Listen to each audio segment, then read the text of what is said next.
Chris Lee and Blake Lovell of Southeastern 14 here to predict SEC basketball games for Tuesday night, February the 21st. All times here are going to be Central. We'll start with Tennessee visiting A&M at 6 Central on ESPN. We don't have lines as we do this Monday morning, but what we do have are an average of predictive computers. We use Ken Pomeroy, Bart Torvik, ESPN's BPI, and Jeff Sagarin for lines. And then all of those four, except for Sagarin, give you a victory probability. So for this one, those four computers average A&M as a 2-point underdog in its own gym to the Vols. Tennessee has got, the math wrong here. 43%. I'm sorry, A&M's got a 43% chance of winning. Now we've cleared all that up, Blake. They play basketball on the floor and not on paper. And what we see on paper with both these teams and what we see on the floor a lot of times can vary a good bit, especially for the visiting Vols. Yeah, that's the key part here, is especially for Tennessee these days. And that makes this game tricky. I think we should always, instead of saying we're here to predict games, let's just say we're here to preview games. We'll pick them, but if you listen to our predictions, let's be honest, they're not great recently because the SEC is about as chaotic as I can remember, with so many just crazy games this season and development. So again, I know some of you are already doing this because you've let us know in the comments, I think, but be sure to pick against us because that will probably help you a lot more. Especially if you're a bettor, which we are not. But I mean, this is it's probably a toss-up game for a reason because you've got sort of, one of the hottest teams in the league in Texas A&M, the second hottest team in the league behind Alabama, versus a team that has now lost 4 of 6 in Tennessee, and Tennessee has now lost 3 straight road games. At Florida, at Vanderbilt, at Kentucky. And this is just another one, I think, in the long line of tough road games here for the Vols. And in all honesty, the way A&M has been playing on the defensive side of the floor, I feel like I'd be silly not to pick Texas A&M right now, because I feel like if our argument is that Tennessee is starting to show some of those cracks on the offensive end of the floor that unfortunately you just expect to happen. It seems like each year now. How is A&M the kind of team that could not force that on Tennessee? Like make them have those issues. I feel like this is exactly the kind of team that can do that. And for every time we turned around and keep thinking, well, surely A&M is going to lose somewhere, and again, we picked them to lose some of these games. They just keep finding a way to win, and including at Missouri, where not a lot of teams win. Well, and let's keep this in mind with A&M too. Everybody's bringing up, well, they lost to Wofford at home on December the 20th, right? They hadn't lost a home game since. So I feel like it's like, look, if we're going to pick these, which as always, we pick these pretty much for fun, just for our own amusement. I don't know how I couldn't pick A&M here. Like if I'm justifying everything I've seen to this point, but maybe that's the problem, Chris. Maybe I'm trying to go off of what I've seen to this point, which in the SEC, as you can tell, is not always the best way to do it. But statistically, I feel like this is a lower scoring game. You got a great defense in Tennessee that is now playing. I think A&M's defense is better than the metrics we'll give it credit for. Boy, we've used the computers and the metrics so much. I do too. They're better there than I think than people would expect. But here's one question too I'll ask. Can A&M get to the free throw line as much as they want to get to the free throw line against this Tennessee team? Remember, that's a theme we've talked about this season. Tennessee's physicality on defense, especially we saw that against Alabama. What happens for the other team, if it's kind of a game that, again, was kind of called the way the Tennessee-Alabama game was, which I know a lot of Alabama fans didn't love, but we've seen a lot of tournament games kind of that way where you just let the teams play. It's a very physical game, and this is going to be very physical. Can A&M get to the free throw line enough against a very physical defensive team in Tennessee? That's one of the things I would circle as a storyline here, because I think that will determine a lot in how this game plays out. Well, I think you just nailed it, and let me Let me succinctly summarize it. Who draws more fouls than anybody in the country or goes to the free throw line more than anybody in the country? I'm pretty sure that would be Texas A&M. Who plays defense probably is a physical manner as much as anybody in the country? I believe that would be the Tennessee Volunteers. Where is this game being played? I believe it is being played in College Station, Texas. I believe at Reed Arena. It's going to be 7 p.m. Eastern on ESPN. Anything else you'd like me to include there? Do whistles in the SEC tend to go in favor of the home team or the road team? Well, here's the better question, Chris. Do whistles tend to go in the favor? I'm not even say go in the favor. Do they tend to blow in College Station? And because remember the Auburn game, right? Think about that game where A&M got the free throw line 39 times. Remember all the talk coming out of that one. Auburn had 27 fouls. A&M got 30. Got the free throw line 39 times. Again, I'm not saying one way or the other. I'm just saying if you're looking at trends, right? The Arkansas game, A&M got there 22 times. We remember Arkansas was in some foul trouble in that game in College Station. Trying to see if you can go back even further here. So, actually, Georgia got to the free throw line more than A&M in that game there a couple weeks ago. So, yeah, that's a really good point, and that's why I kind of lean A&M here. I think so. Well, I don't know. If Tennessee were a better jump shooting team, then I think it gets a little closer. I just look at this. I think the computers have got the wrong team favored. And look, sometimes the computers nail it. Just when you think the computers are stupid, they will nail something that the human eyes didn't see. But I'm going to lean with the eyes and the gut feeling on style of game in this one. Yeah, it's gonna be a physical game. I think like I said, I would go back to if Tennessee defends the way they defended against Alabama, can A&M get enough production offensively without getting to the free throw line? Um, I think that's maybe a fair question because remember, this is still an A&M team.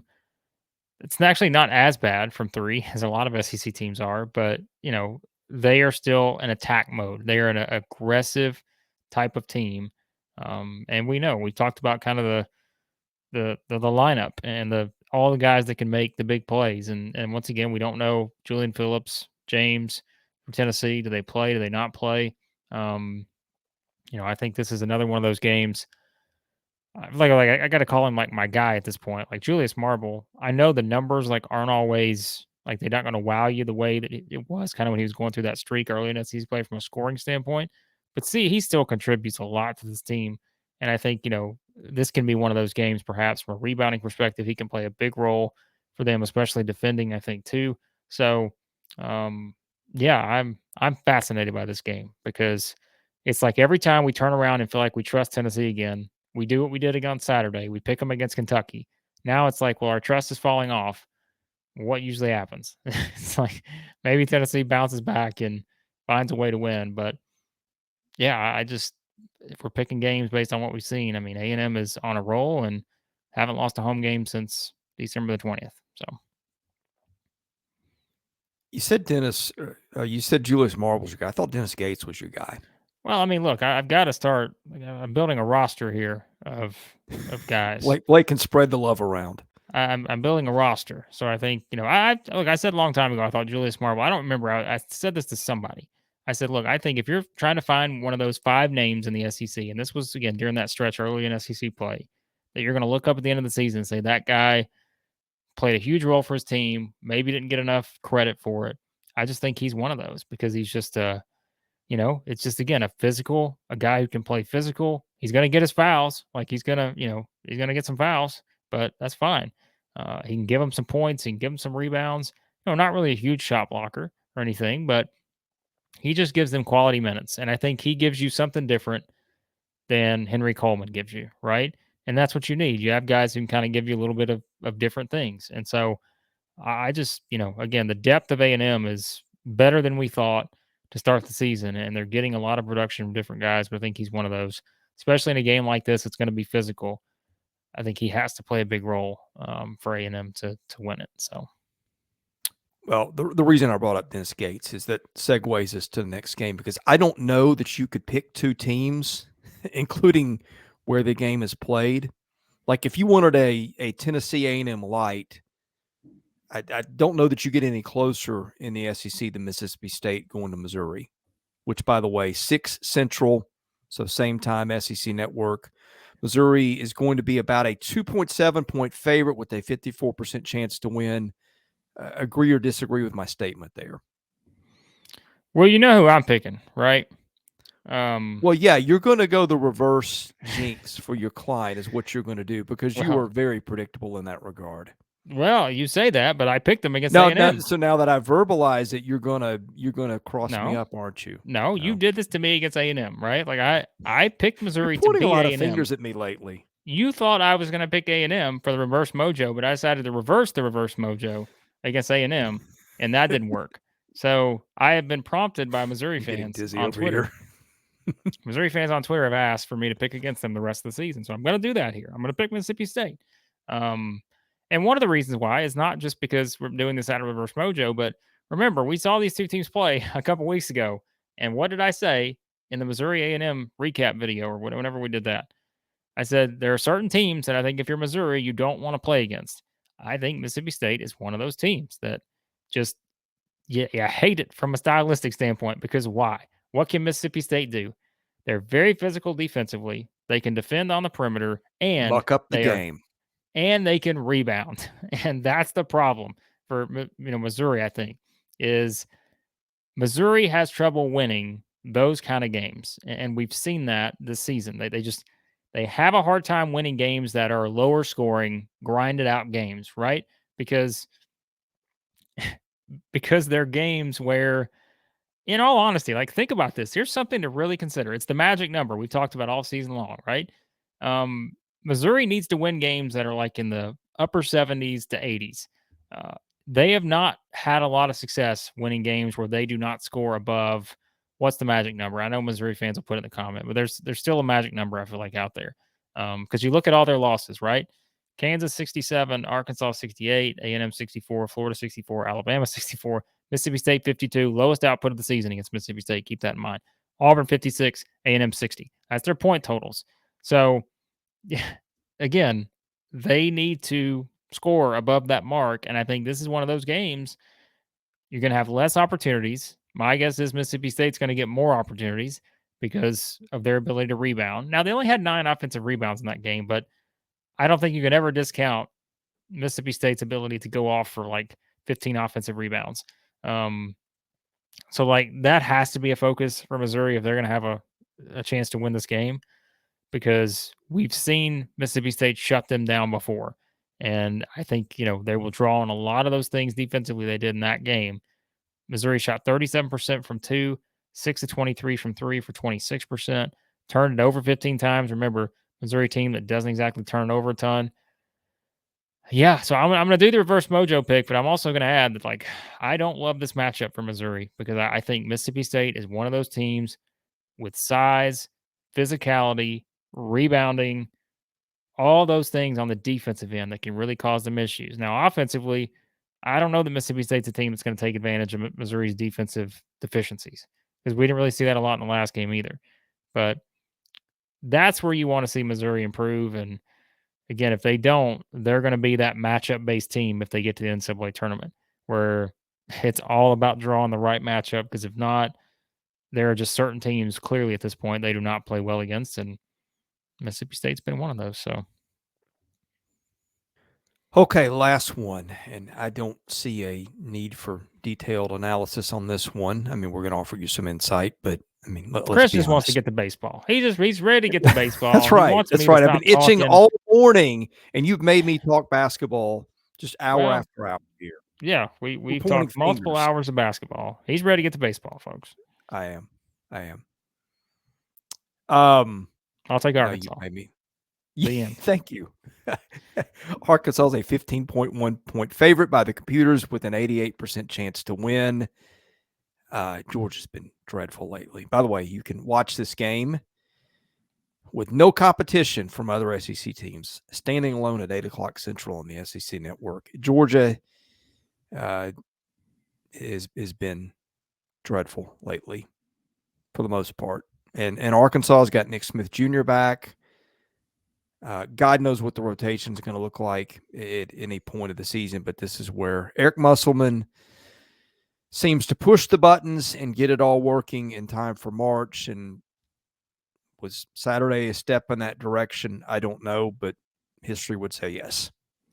Yeah, nothing against our fine Arkansas fans out there, but boy, I wish to talk about scheduling, flexing the schedule.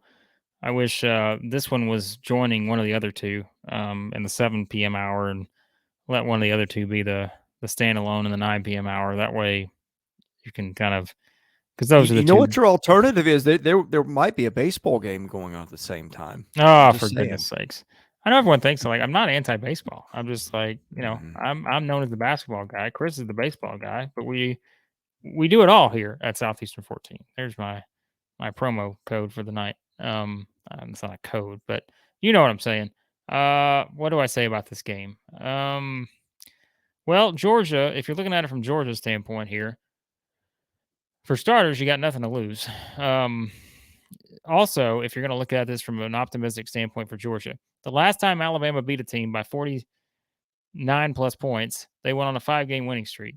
So keep that in mind, Chris. That's also something to think about.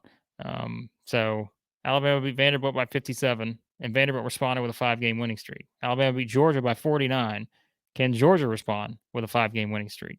My guess is no, but at least it's something to think about from if you're looking at trends. Also, Georgia has now lost. Let's see here. They lost to Kentucky by 14 on the road, Tennessee by 29 on the road, Auburn by 21, A&M by 25, Alabama by 49. So Georgia does not play well on the road. And all right, I'm really trying to drag this out here, but like, give me Arkansas by double digits. I just think that's what history tells you to go with here.